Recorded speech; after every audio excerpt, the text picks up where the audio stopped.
ॐ नमो भवाय सर्वाय रुद्राय वरदाय च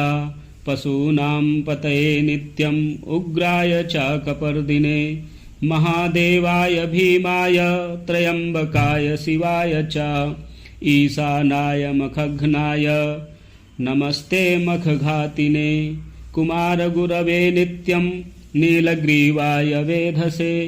विलोहिताय धूम्राय व्याधिने न पराजिते नित्यं नीलशिखण्डाय शूलिने दिव्यचक्षुषे हन्त्रे गोप्त्रे त्रिनेत्राय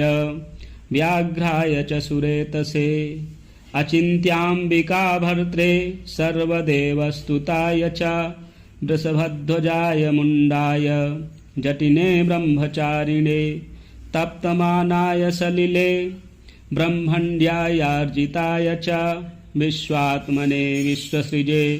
विश्वमावृत्य तिष्ठते नमो नमस्ते सत्याय भूतानां प्रभवे नमः पंचवक्त्राय सर्वाय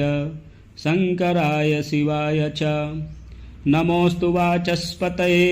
प्रजानां पतये नमः नमोस्तु विश्वस्य पतये महतां पतये नमः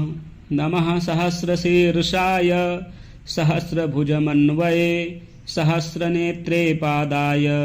नमः सांख्याय कर्मणे नमो हिरण्यवर्णाय